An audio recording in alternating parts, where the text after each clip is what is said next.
Peace and blessings. Welcome back to the channel once again, where we talk all things health and healing from a holistic perspective.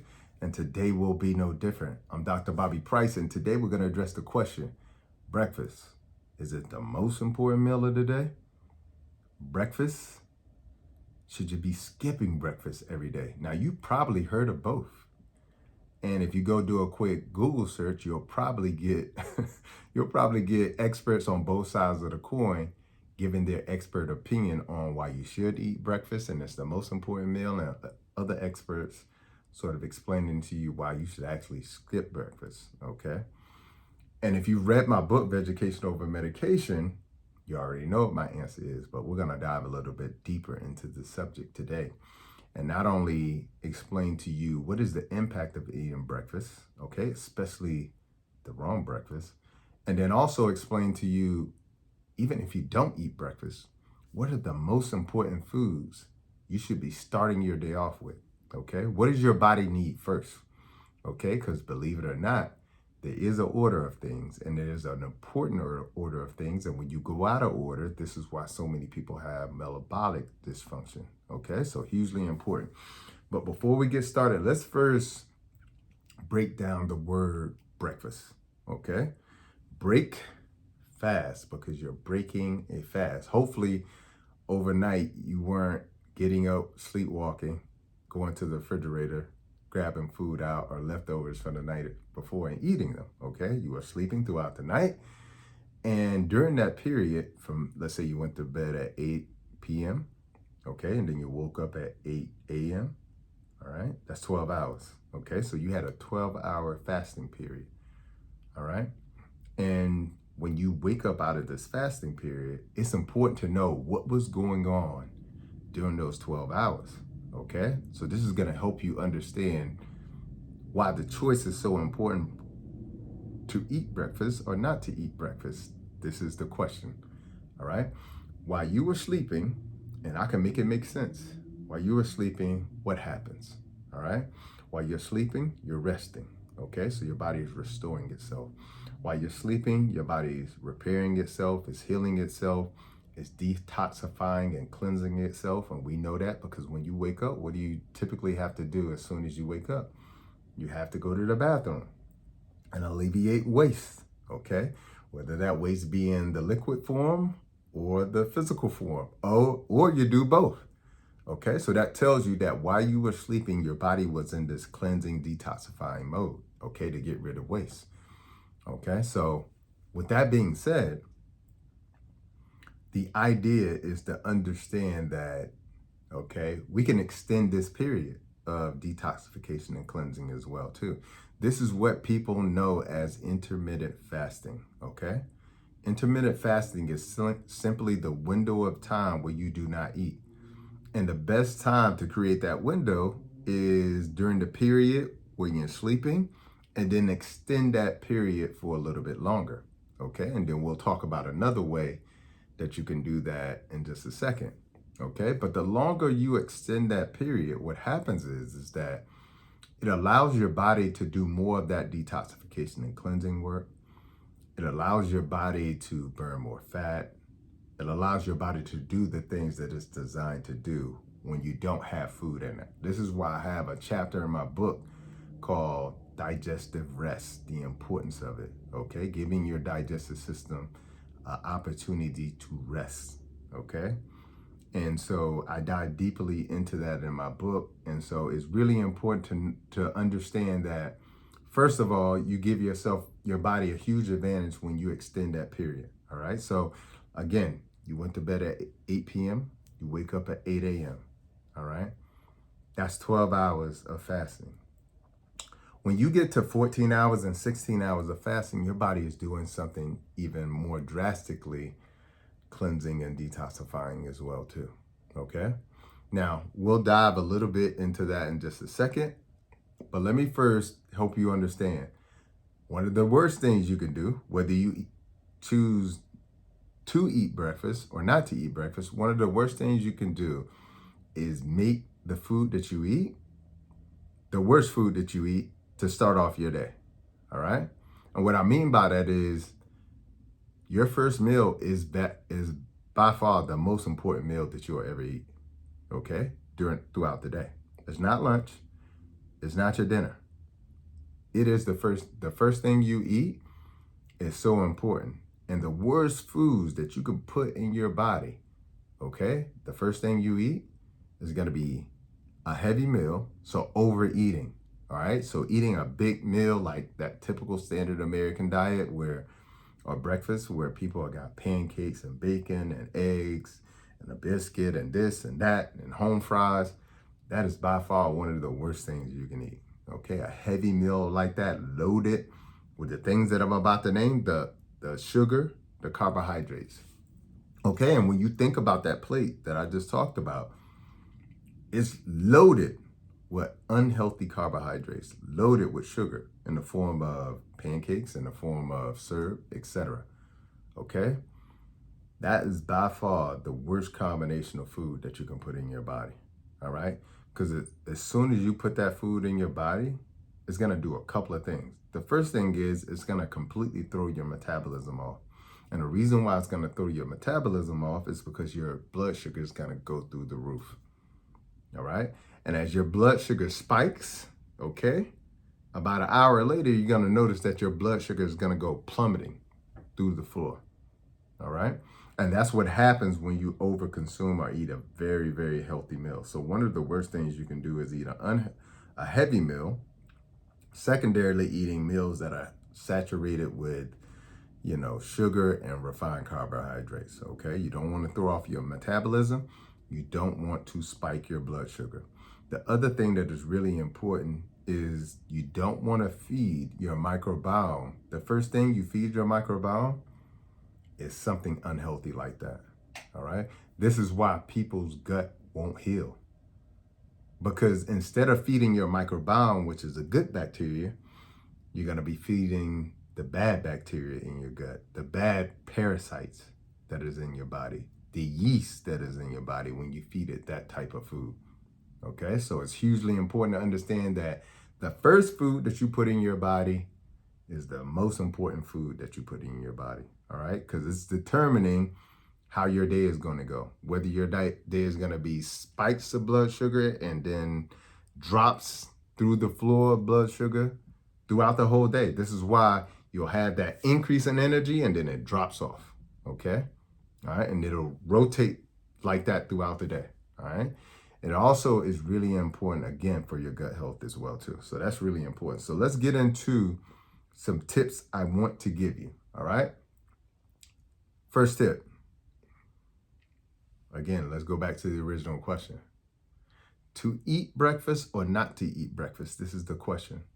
Well, the truth is you have to eat breakfast because at some point you have to break your fast. So it's not about do you eat breakfast or don't eat breakfast. No, that's not what it's about. It's about what time you're going to eat your breakfast. All right. That's the most important question. All right. Your first meal is breaking your fast. All right. So it's really about what time are you going to break your fast. Now, I highly recommend that you do not break your fast as soon as you wake up, or within an hour or two. Do not break your fast. Wait at least 3 hours. That means that if you wake up at 8, that means you have your first food at 11. But again, I talked about how important not only what time you eat your food, but also it's very important what you eat as well too. So the first tip is extend out your breakfast time. Okay, so again, go from 8 a.m. to 11 a.m. Now here's what this does for you. You go to sleep at 8, you wake up at 8, that's 12 hours, all right? If you extend it out 3 more hours and eat at 11, now you have been fasting for 15 hours, all right? Whatever waste you had in your colon, in your kidneys in the form of uric acid, it gives your body more time to get rid of it, okay? Because as soon as you start packing food in there, that process stops, okay? And most people don't understand that. So you're gonna extend that window out 3 more hours, and now you have a 15-hour window of intermittent fasting, okay? So that's the first tip, all right? And some people even extend it out a little bit more. But in my opinion, you only really need about 14 to 16. I would say anything from 14 to 16 hours is great. All right. Now, the caveat for all my people out there is if you're on medication that requires that you eat something, then you need to do what you got to do. Okay. But again, this is just for general information. This is not medical advice. All right. The other tip that I have for you is you can also make your dinner time earlier.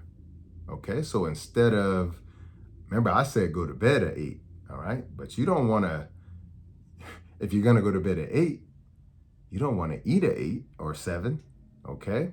So you can move your dinner time up to 5:30 or 6. Okay. And again, like, it's just important to have that space and time where after you eat, you give your food the opportunity to digest. It needs at least, to be honest, at least 3 hours. Okay. All right. A properly combined meal needs at least 3 hours. So, if you're going to bed at 8, it will probably be 5. You're going at 9, probably will be 6. So just put that in a frame of mind, because the worst thing you could do also is eat and then go right to bed. Because again, like, you got two totally separate activities happening. One is a very active process, which is digestion, because it requires a lot of energy to digest food. Okay, this is why people get what's called itis. Not the medical term itis, but they get sleepy and tired after eating. It's because digestion takes a lot of effort. All right, so you want to give yourself that space and time. All right, but one of the things you could do, shift your last meal of the day up. All right, you shift that up. Now, even though you went to bed at 8, now your fasting period starts at 6, okay? Or whatever time you move that up to, your last meal of the day. All right, so you also can increase your window that way. For my people who are like, well, doc, I can't wait till 11 to eat. Well, you can shift your last meal up. All right, so that'll help you as well too. And then wait at least 3 hours after you wake up to eat. All right, so that's a huge tip as well too. And that's a game changer as well. Another tip, make sure the first thing you feed yourself is a source of nourishment. Okay, think that like the first meal has to be the best. Okay, so in terms of like trying to figure out like, where you're gonna really do your thing when it comes to your food choices, it needs to be that first meal. Okay, now you may be asking, well, what type of foods will be great? Anything that feeds the gut bacteria. Okay, so that could be coconut yogurt in my case. All right.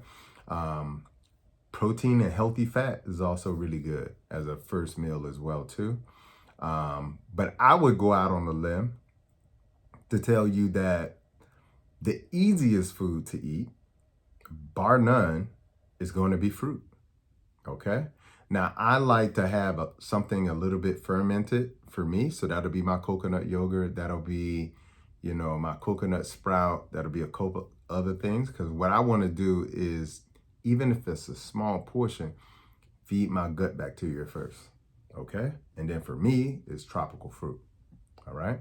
Now, depending on your goals, let's say, for instance, if I were trying to get bigger, let's say I was trying to add on 10 pounds of muscle, then it would be protein. That will be the first thing that I eat, okay? And protein is different for me because it would be anything from a green smoothie that is, full of plant-based protein. It also could be chickpea tuna as well too, okay? Tuna made from chickpeas. It could be an array of things, but it's just really important to understand that your first meal of the day has to be something truly nourishing and good for the body. All right, hugely important. Next tip, if you are on meds and you have to eat something, then make it that healthy fat, that healthy protein. All right, or again, fruit. All right. So for me, again, fruit reigns supreme for me. All right. Because they're the most easily digestible foods there are. But if you're on your healing journey, it's a little bit different because your gut bacteria isn't balanced and your body is thrown off. And if you have certain goals like you're trying to build muscle, all of these things apply. All right. So there is no one case fits all, but I can tell you the foods that are the most easy to digest are going to be fruit. All right. So I usually start my day with fruit. All right. The next tip that I have for you is don't eat until you're hungry. That's sort of my rule. All right. So that's me getting back in tune with my body. A lot of people like to eat when a certain time comes. And I understand that because most people, they have a lunchtime for work. All right. So I can completely understand that. You got this 1 hour that you have an opportunity. I can completely understand that. But one of the things I try to do when it comes to breaking my fast, I try not to eat just for the sake of eating. I try to eat when my body tells me it's hungry. And the reason why I'm bringing that up is because quite often you're not in control of your hunger. And the reason why you're not in control of your hunger is because you're full of parasites and you're full of yeast. And those parasites and those yeast are telling your body what to do. Okay? It's increasing the cravings. It's literally making you crave more food, making your stomach seem or appear as if it's growling. All these things will come into place, okay? And it's not necessarily coming from you, okay? Unless you're eating a very, poor diet, then there's no nourishment in it. Then of course you're always going to be hungry. But for the most part, what I see is that people are being controlled by parasites and yeast. Okay, so you want to get to a point where you take back that control, you reclaim that. And the best way to do that is start listening to your body and eat, not when it's time to eat, but eat when your body tells you, hey, I'm hungry. Okay. Another big tip that I'll give you is don't wait too late. All right. Don't wait too late. All right. And what I'm saying not to wait too late is breaking your fast. Most of the people in my space, a lot of them don't eat breakfast. But then ultimately what happens is, and I hold myself accountable for this as well too, because this happens to me as well too. I get busy in the day and I usually work out fasted. So I'll go to the gym, let's say at like 10 o'clock, work out for 2 hours, leave the gym. By the time I get back here, it's like 12:30, 1 o'clock. And then I get busy with something and I look up, it's 2 o'clock and I have not eaten anything. Okay? Don't do that. All right?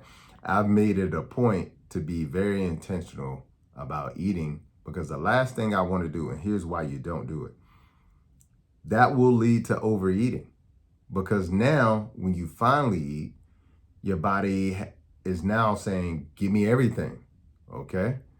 Because you prolonged it so long and you went past the point, most people actually overeat at the point. The other thing is, and this is really important for people who are on their weight loss journey, is that when you're constantly extending that window too far, too consistently, even though you won't perceive it as a stress, it is a stress to the body. The body could pick up that you're not eating and that happening consistently. It could pick it up as we're in a famine. There's nothing to eat. I need to figure out how to get calories from fat. I need to figure out how to get calories from muscles even. And then we'll start to create these stress hormones like cortisol. Okay? So that's a really important reason why you should not wait too late to eat as well too. Okay? And as you're producing more and more cortisol, that is a fat storage hormone, which will cause you to retain fat, not burn fat. And so you'll be wondering why I'm intermittent fasting, I'm eating what I'm supposed to, but I'm not losing weight. It could be that it's an actual stressor to your body, okay? Creating stress to your body, stress hormones that tell your body to keep fat on it, all right? So that's really important. And then last tip, and that I mentioned earlier, and I'll just re-mention again, is breakfast or not to breakfast is just about eating later. That's it. Like I said, if you can wait 3 hours later, then that's perfect. It's still breakfast because your first meal is breaking it fast. But the most important thing is your food choice by far. All right. That's where the emphasis needs to be. Not just on the time, but what you eat when you do eat. All right. Hugely important. We went over that in detail. So hopefully this has been helpful in terms of helping you understand what that debate is. And again, you go on the internet, you're going to see one side saying this, one side saying that. This is something that I've been doing probably for the last 11 years, intermittent fasting. And I'll tell you, one of the faults that I do have is some days I wait too late to eat, to break my fast. And so I'm getting better about that. But what I will tell you is that getting that window of time in where you're allowing your body to cleanse and detoxify for longer, it's not only good for your body physiologically, but it's also good as a form of discipline as well too. Okay, so that's one of my greatest ways to increase my discipline as well too. So hopefully you enjoyed the video today. Make sure you hit the share button, share this with somebody you think it will be valuable to. Hit that subscribe button, the like button, so I'll know that this is the kind of content you guys like. And until the next time, peace and blessings and Godspeed. Peace.